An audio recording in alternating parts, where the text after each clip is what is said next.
Hey guys, so just a quick video on production possibilities, trying to make sure that it's important to kind of see, the teacher manipulating the graphs, right? Than it is to just kind of look at the screen sometimes or on the PowerPoint. So a couple of things to look at. One, you have to know these three definitions. You should have known them, should have learned them already. Scarcity, opportunity cost, and efficiency. Okay? So just a quick review. Scarcity, you don't have enough, right? Because we don't have enough resources, we have to make difficult choices, economic choices. Opportunity cost means we're choosing A and we're giving up B, which is the next best opportunity. We're foregoing B. So which one's the opportunity cost, A or B? It's the one that you're not choosing. So in this case, it would have been B. Then you have the term efficiency, right? Sometimes this gets mixed up with efficiency and equity. They're not opposites. Efficiency, what it means is you're getting the most you can out of your scarce resources. I have 5 workers and they can all make 10 pizzas a day. That means I can get 50 pizzas. If my particular pizzeria only makes 48 that day, I wasn't being completely as efficient as I could be. All right, so that's the definition of efficiency, getting the most you can from your scarce resources. Labor, capital, those are your resources into a business. All right, so our first graph for economics is called a PPF, Production Possibilities Frontier. Sometimes you'll see it called Production Possibilities Curve. Well, what's the curve? This is the curve right here. All right, this is a unique graph. People who start businesses, they don't like start a business and say, all right, let me figure out some things, and they draw a production possibilities curve. They don't do that. This is for understanding these 3 concepts of scarcity, opportunity, cost, and efficiency. Now, in order for us to do this scientific social problem, we have to have some assumptions. And these assumptions you're going to see in your PowerPoint, it's good to memorize them, all right? But you're going to assume that the society, and we'll say this is Farmer Joe. All right, Farmer Joe, he can produce apples or he can produce oranges. Or he can produce some apples and some oranges, or all apples and 0 oranges, and vice versa. But this is his little economy. So his assumption is he can only produce 2 goods, all production possibilities, 2 goods. The second assumption is that this person or this company, this country, whatever it may be, is hiring full resources. They're hiring everybody who can work for him is working for him. He hasn't laid anybody off. All of his equipment is up and running. Full resources are being employed. The third assumption, is that the resources are fixed. What does that mean, fixed? Well, fixed is the opposite of variable. Fixed means that the resources, let's use a pizzeria again. My resources are my labor and my pizza ovens. If I have 1 pizza oven, I can make 100 pizzas in an hour. That's a lot. All right. 50 pizzas in an hour. The only way I could increase the amount of pizzas I make in an hour is by doing what? Hiring more labor or buying more pizza ovens. And you can really increase your quantity more probably if you buy more pizza ovens. So resources are fixed. Resources could be capital or it could be labor, but I used the oven as an example. All right. Technology is also fixed because usually improvements in technology can increase the amount of stuff that you make. So we can now, our curve will be out here if we can make more stuff. So we haven't done much graphing, but it's a basic graph. This is where your 0 is. In math class you have, right, this is your quadrants. Well, we usually work in the upper right-hand quadrant, positive and positive. Right? Down here is negative, negative. Remember that stuff from math?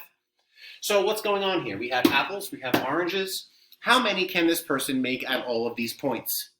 Well, I don't have numbers here, but let's say this guy could make 10 apples over here and only 4 oranges down here.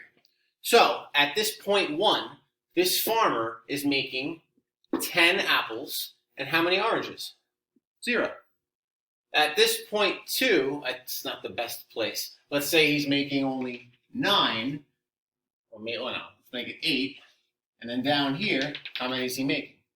Oh, he's probably making maybe 1. If we go to here, maybe he's making 6 apples. And at the same time, he can make maybe 2 oranges. And down here, maybe he's only making 2 apples. Well, how many oranges can he make? He can make maybe 3. So in order, the key here I'm trying to get you to see is, in order to produce, let's say you're making 0 and 0, if I want to produce one of these, I've got to produce one less of those. If I want to produce one of these, I've got to produce a little bit less of these. So this is the perfect example of the opportunity cost. In order to produce apples, I must give up some oranges.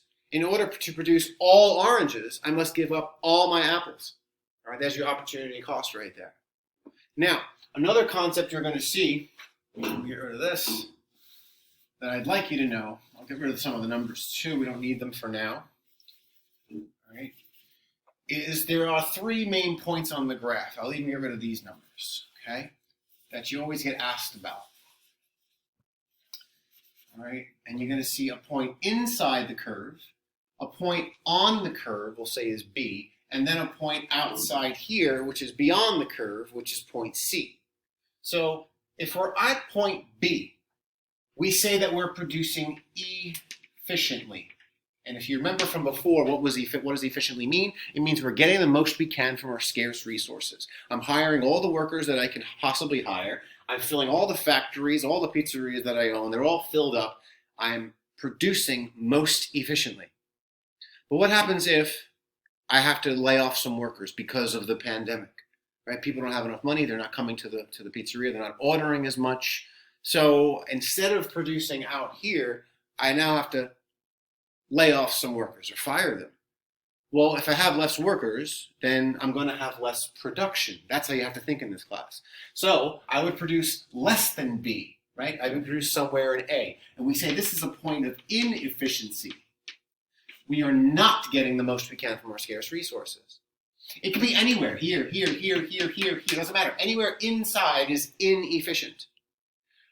On the same token, if we're producing anywhere on the curve, any single dot from the top to the bottom here, we say we are producing efficiently, getting the most we can from our scarce resources. Well, then what about C? Can we produce at C? It's kind of a mixed answer. If you have fixed resources, which we said we do, and fixed technology, then no.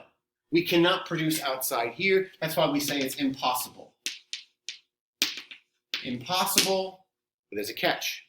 Impossible with given or fixed resources. So, how do we get this guy to produce here? And let's say he's producing here, but he wants to produce more. Well, what's the only real way to get out there? Well, the only thing you could do if you're looking all here is increase the fixed resources, right? To purchase some capital, purchase a pizza oven, not hire more workers. You can hire all the workers you want, but you'll never get beyond here unless you buy another pizza oven, all right? Now, just to give you a little bit of what we're going to do next after this, the second way you can get out here is through trade. You can not produce out here, but you can consume. Your society can consume more if you're trading with another country. They can specialize in computers. We can specialize in cars. We can take some of their computers. We'll give them some of our cars. And then our consumers can consume outside here, but we can't produce outside there without changing the fixed resources. I hope that was helpful, and we'll talk about it more in future videos.